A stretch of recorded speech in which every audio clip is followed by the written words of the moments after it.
আসসালামু আলাইকুম। আপনাদের সামনে আজকে নিয়ে এসেছি আরেকটি নতুন ভিডিও। সেটা হচ্ছে আজকে আপনাদেরকে দেখাবো যে আমার এই সোলার সিস্টেমটা 10 মাস ধরে কেমন বিল আসছে, কত টাকা বিল আসছে, সব কিছু ক্লিয়ার করে দেবো এবং ছবি সহ প্রুফ সহ সব কিছু দেওয়ার চেষ্টা করব এবং আরও কিছু টিপস দিব যেগুলো আপনার সেট আপ করার পরে কোন সেটিংসগুলো রাখতে হবে, কীভাবে রাখলে আপনাদের বিদ্যুৎ বিল অবশ্যই কম আসবে, সেই সব সেটিংস নিয়ে কথা বলবো। দেরি না করে চলেন দেখা যাক। আপনার ফুল সেট আপ আপনি হাইব্রিড মোড যখন বুঝবেন যে আপনার বিদ্যুৎ দেখেন এখানে কিন্তু এসি সোর্স এসে আছে, এই যে এসি সোর্স, হ্যাঁ আমি যদি কাছ থেকে দেখাই কিন্তু সেখান থেকে কিন্তু কোনো লাইন নাই, অর্থাৎ আমার এসি সোর্স এসে আছে কিন্তু সে এসিটাকে নিচ্ছে না। হ্যাঁ আমি কিন্তু এই যে সার্কিট ব্রেকার এটা কিন্তু অন করে দিয়ে রাখছি, এসি যেটা, হ্যাঁ এটা এসি দিয়ে রাখছি, এই যে আছে দেখেন। আমি যদি এটা অফ করি চলে যাবে, ঠিক আছে, আমি যদি অফ করি এই যে এটা চলে যাবে। তো আমার এসিটা এখানে দেওয়া আছে কিন্তু তারপরেও কিন্তু এসিটাকে নিচ্ছে না। হ্যাঁ কারণ হচ্ছে আমি ওইভাবে প্রোগ্রাম করছি যে আমার ব্যাটারি ভোল্টেজ যখন হচ্ছে 12তে আসবে বা হচ্ছে 11.8 বা 11.7 আসবে, তখন হচ্ছে আমার সে ওটা অটোমেটিক নিয়ে লাগবে এবং বাকি চার্জটুকু সে আমার হচ্ছে রাতের বেলা যদি বিদ্যুৎ যায় সেই জন্য সঞ্চয় করে রাখছি। আমি এই অবস্থা করে রাখছি, এটা ফুললি অটোমেটেড, কোনো ধরনের সার্কিট ব্রেকার অন অফ কিছু করতে হবে না, ঠিক আছে, সব এমনিতেই চলবে। এখন লোড আছে হচ্ছে 173 ওয়াট। তো এই অবস্থায় চলতেছে আজকে, আমি আগেই জানিয়েছি এই অবস্থা চলতেছে। তো অনেকে বলে হচ্ছে হাইব্রিড ইনভার্টার তার সেলফ কনজামশনের জন্য অনেক বেশি পাওয়ার নিয়ে থাকে, তাহলে আমি দেখবো এখন আমার এখানে দেখেন গ্রিড কিন্তু দেওয়া আছে কিন্তু গ্রিড থেকে কোনো লাইন নিচ্ছে না। আমার সোলার থেকে যেটা আসতেছে ব্যাটারিতেও চার্জ করতেছে, আবার হচ্ছে লোডও যাচ্ছে। তো এখন ব্যাটারি ভোল্টেজ অলমোস্ট হচ্ছে 14.2 আছে। তো আমরা যদি এখন দেখি যে সোলার থেকে কত আসতেছে, লোড কেমন আছে, আমাদের যেহেতু দুপুর সময় এখন লোড খুবই কম আছে। তো এখন দেখতেছি আমাদের হচ্ছে সোলার থেকে পাওয়ার নিচ্ছে, সোলার থেকে আসতেছে 352 ওয়াট আর আমার হতেছে 4.3 অ্যাম্পিয়ার। তো 81 ভোল্ট, এটা হচ্ছে আউটপুট, 230 ভোল্টে আউট হচ্ছে।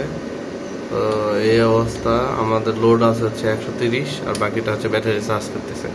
তো আমাদের এখন এনাফ পরিমাণ হচ্ছে কি আছে যে সোলার এনার্জি আছে। সো সোলার এনার্জি থাকার কারণে কোনো গ্রিড থেকে কোনো কিছু নিচ্ছে না। তো অনেকে বলে যে না গ্রিড থেকেও হচ্ছে কারেন্ট নাই 300-500 অ্যাম্পিয়ারের মতো। তো আমি সেটা আজকে এখন মিটার দিয়ে আমরা মেপে দেখবো। এটা হচ্ছে আমাদের ইনপুটের লাইনে, যে দেখেন ইনপুটের লাইনে আমরা এখন ক্ল্যাম্প মিটার ধরবো। ধরো এখানে, হ্যাঁ ক্ল্যাম্প মিটার ধরলে কী হয় দেখি, এই দেখেন এটা হচ্ছে 0.03 একটা আসতেছে। আমার এই মিটারের সমস্যা আছে, সেটার কারণে সব জায়গাতে 0.03 আসে, অর্থাৎ তার বেশি কোনো কিছু আসে না। আমি আপনাদেরকে আরও দেখাবো। আমি এখন মিটারের ওই পাশে যাব, হ্যাঁ মিটারের ওখানে গিয়েও দেখাবো যে মেন মিটার থেকে আসলে কত নিচ্ছে। হ্যাঁ যদিও আমার মেন মিটার থেকে পাম্পের লাইন করা আছে, তারপর এখন পাম্প অফ আছে, আমি দেখানোর চেষ্টা করতেছি আপনাদেরকে যে কত আছে। আর আমার আউটপুটে যদি দেখাই, আমি আউটপুটে আমার কত কারেন্ট যাচ্ছে। তো আউটপুটে আমাদের কারেন্ট যাচ্ছে এখন লোড যে পরিমাণ আছে দেখি, হ্যাঁ এই যে লোড আছে এত অ্যাম্পিয়ার কারেন্ট যাচ্ছে আউটপুটে, হ্যাঁ 220 ভোল্ট আর কি। তাহলে আপনারা ইয়া পেয়ে যাবেন। আর আমি যদি সোলার থেকে দেখি, সোলার থেকে কত অ্যাম্পিয়ার আসতেছে কারেন্ট, এটাকে ডিসিতে দিতে হবে। ডিসিতে দিলে 6.41 অ্যাম্পিয়ার আসতেছে ডিসি সোলার থেকে। আর যদি আমি একটা ব্যাটারিকে দেখি কত অ্যাম্পিয়ারে চার্জ করতেছে, তাহলে ব্যাটারিকে সে 9 অ্যাম্পিয়ারে বা 10 অ্যাম্পিয়ারে হচ্ছে ব্যাটারিটাকে চার্জ করতেছে এখন। হ্যাঁ তো আমি এখন যদি দেখি মিটারে, আমরা যাই মিটারে যাই দেখি যে আসলে মিটারে থেকে কত নিচ্ছে এটা দেখি। হ্যাঁ আবার অনেকে বলে হচ্ছে এটা করলে ব্যাট ফিট হয়, ব্যাট ফিট করে মানে ব্যাক ফিট করে, তারপর হচ্ছে বিদ্যুৎ বিল বেশি আসে। আসলে এগুলা কথা ভুয়া। আপনি যদি সঠিক ওয়্যারিং করেন তাহলে আপনার কোনো ব্যাক ফিটও হবে না, মিটারে কোনো বেশি বিদ্যুৎ বিল আসবে না, কোনো কিছুই আসবে না। এটার লাইনটা পুরোটাই আলাদা, নিউট্রাল এবং ফেজ দুটাই আলাদা করে করতে হবে। হ্যাঁ তাছাড়া এটা প্রবলেম হতেই থাকবে। তো আমার প্রায় 10 মাস ধরে চলতেছে। তো আমি আপনাদেরকে দেখাবো আগে আমার বিদ্যুৎ মিটার কত রিডিং ছিল এবং আমি লাস্ট এখন কত রিডিং আছে সেগুলো আমি দেখানোর চেষ্টা করতেছি। তো তো এখন বর্তমানে আমাদের মিটারের এইরকম রিডিং আছে। এটা হতেছে, আমি আপনাদেরকে আগেরটার সাথে কম্বাইন করে দেখাচ্ছি। আগেরটা ছিল এটা, আর এখনকার বর্তমানের এটা এখন আছে। তো 10 মাস ধরে আপনারা দেখতে পাবেন নিজেই যে আসলে আমার মিটারে কত বিদ্যুৎ বিল আসছে। আমার আরও একটা মিটার ছিল, সেই মিটারের লাইনটা আমরা অলরেডি কেটে দিয়েছি। তো এখন দেখি আমাদের মিটার থেকে কত নিচ্ছে। আমরা দেখছিলাম যে ওখানে 0.3 হচ্ছে আমাদের মেশিনে নিচ্ছিল। তো এখন এখানে দেখি যে আসল কত নিচ্ছে। আমি এটা হতেছে, এই যে দেখেন এখানেও 0.3। হ্যাঁ, সো আমার হচ্ছে কোনো ধরনের সেলফ কনজামশন হইতেছে না বা ব্যাক ফিড হইতেছে না, কোনো ধরনের কোনো প্রবলেম হচ্ছে না। তো এগুলো যারা বলে তারা আসলে ভুয়া আর কি। হ্যাঁ, যে ইনভার্টার, হাইব্রিড ইনভার্টার নিজেরই হচ্ছে 300 ওয়াট 400 ওয়াট টানে এই হয়েছে তা হয়েছে এগুলো।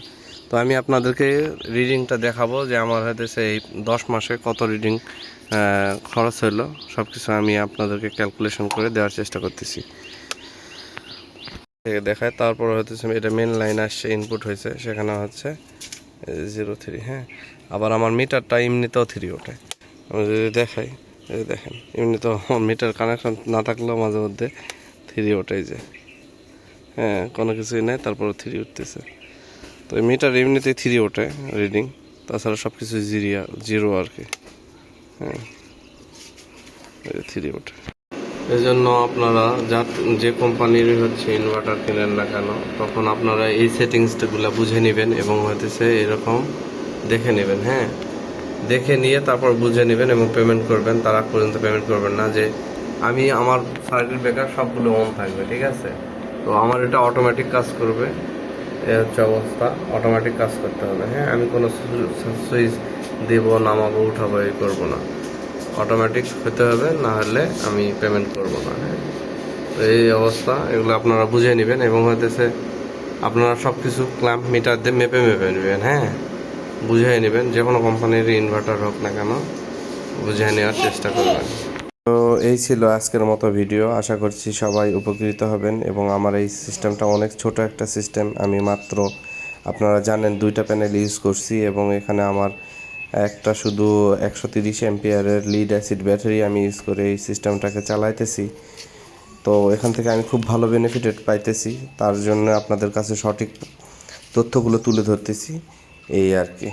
অনেকে আছেন যে আসলে সোলার সম্পর্কে কোনো কিছু না জেনে না বুঝেই অনেক ধরনের রিভিউ দিচ্ছে, অনেক ধরনের কথাবার্তা বলতেছে, আসলে কতটুকু রিয়েল সেটাই জানার বিষয়। সবাইকে ধন্যবাদ জানিয়ে আজকের মতো এই ভিডিওটি এখানেই শেষ করতেছি। ভালো থাকবেন সবাই। আসসালামু আলাইকুম।